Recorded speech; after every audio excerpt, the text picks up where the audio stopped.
Hello students, welcome back. आज हम लोग बात करेंगे फिक्स कैपिटल के बारे में। तो फिक्स कैपिटल जो होता है वो क्या होता है ये पढ़ेंगे, प्लस क्या क्या इफ़ेक्ट करता है फिक्स कैपिटल, कौन कौन से फैक्टर्स होते हैं जो हमारे फिक्स कैपिटल को इफ़ेक्ट करते हैं। Fixed capital refers to the fund required for the acquisition of the fixed assets. Fixed assets are meant for generating income.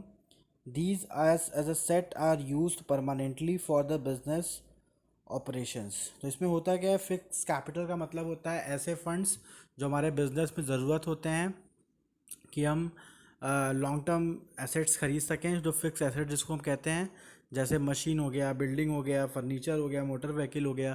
तो ये जो फिक्स एसेट्स होते हैं ये हमको जो पैसे हम लोग फिक्स कैपिटल में खर्च करते हैं वो हमारे फिक्स एसेट्स कहलाते हैं। और ये जो फिक्स एसेट्स होते हैं ये हमें हेल्प करते हैं पैसा कमाने के लिए। ठीक है, तो आप अपने बिजनेस में जो पैसा कमाते हो वो अपने फिक्स एसेट्स के हेल्प से कमाते हो। जैसे आपने एक मशीन खरीदा, वो आपके लिए फिक्स एसेट्स है।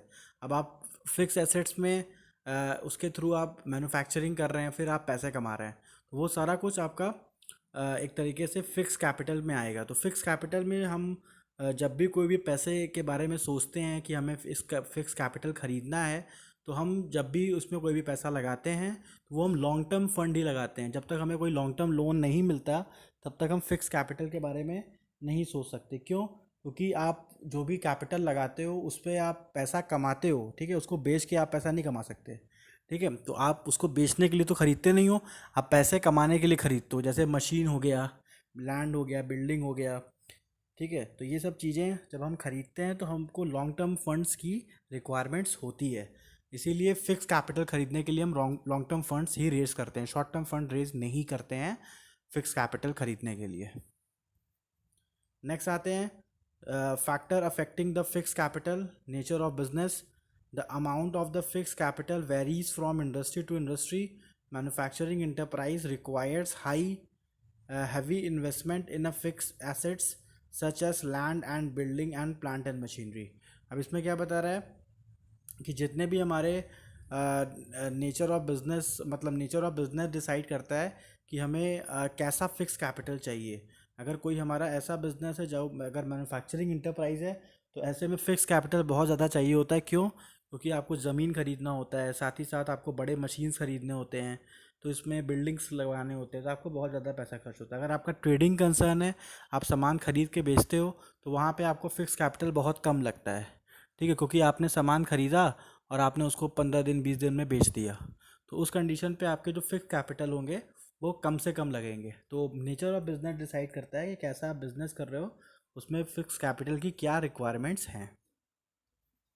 नेक्स्ट है size of business. The scale of operation also determines the amount of fix capital. Large size enterprise required a large amount fixed capital and a small scale enterprise firm.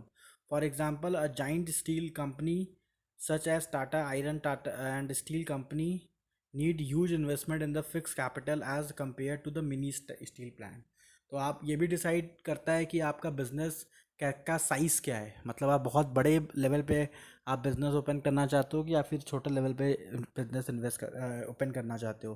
जैसे यहाँ पे हमने example लिया Tata steel का और एक छोटी सी steel company का। तो टाटा स्टील अगर अगर आप देखोगे तो वहाँ की मशीनें बहुत महंगी हैं, बहुत ज़्यादा उसमें फ़िक्स कैपिटल लगता है। ठीक है, और एक छोटी स्टील कंपनी है तो उसके कंपेयर में उसके पास कम फिक्स कैपिटल लगेगा।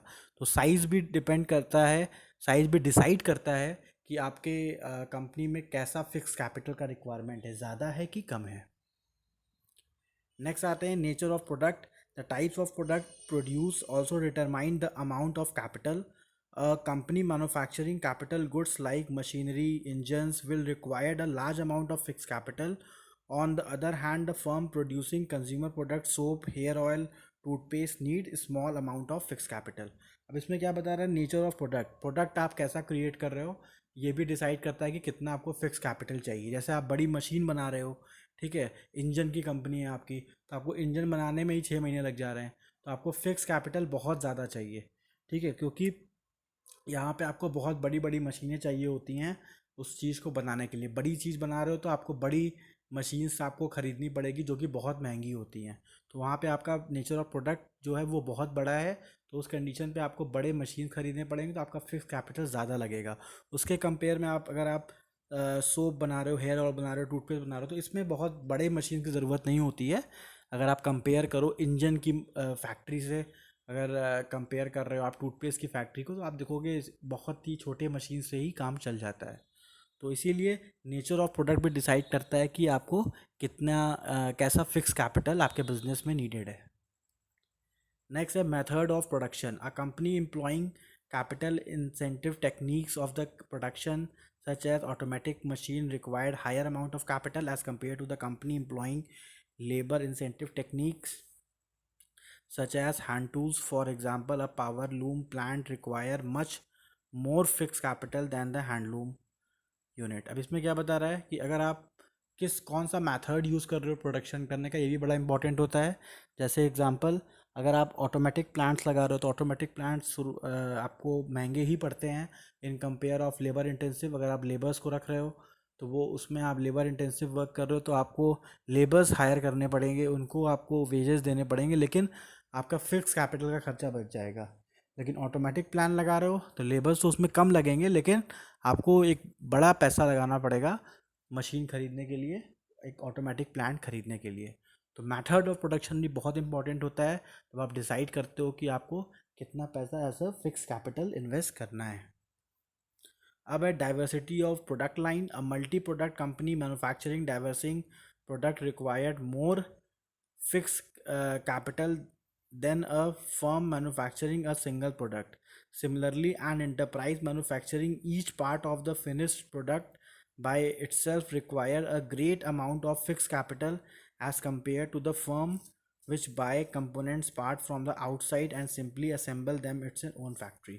अब डाइवर्सिटी ऑफ प्रोडक्ट लाइन का मतलब क्या हुआ कि आप जो भी चीज़ बना रहे हो उसको आप कहाँ से सोर्स कर रहे हो। ठीक है, तो कुछ कंपनी ऐसी होती है जो भी प्रोडक्ट बना रही हैं वो सारा कुछ अपना लगा रही हैं। जैसे एग्जांपल लेते हैं, कोई एक मान लीजिए होंडा की कंपनी है, होंडा की कंपनी बाइक बना रही है, तो उसने क्या किया, होंडा का इंजन लगा दिया।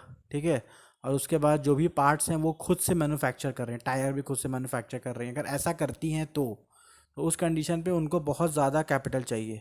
लेकिन अब होंडा की कंपनी ने डिसाइड किया नहीं, हम लोग केवल अपना इंजन बनाएंगे, बाकी चीज़ें हम आउटसोर्स कर लेंगे। तो उन्होंने टायर एमआरएफ से ले लिया। ठीक है, बाकी कैरियर जो लगता है उसका अलग, वो किसी और कंपनी से ले लिया, लेग गार्ड किसी और कंपनी से ले लिया। तो अलग अलग पार्ट्स जो बाइक में लगती है उसको अलग अलग कंपनी से लेके एक जगह पे उसको असेंबल कर दिया। तो उस कंडीशन में उनके फिक्स कैपिटल की रिक्वायरमेंट बहुत कम होगी अगर वो असेंबलिंग करते हैं। लेकिन वो डिसाइड कर ले कि नहीं, हम एक एक पार्ट अपने यहाँ बनवाएंगे, अपना खुद का बनाएंगे, तो उसमें आपको फिक्स कैपिटल होंडा को बहुत ज़्यादा पे करना पड़ेगा। तो ये डिसाइड करता है प्रोडक्ट लाइन आप कैसा चूज़ करते हो, आप असेंबलिंग चूज़ करते हो या फिर सेल्फ मैन्युफैक्चरिंग चूज़ करते हो। तो ये भी डिसाइड करता है कि आपको कितने कैपिटल की ज़रूरत है।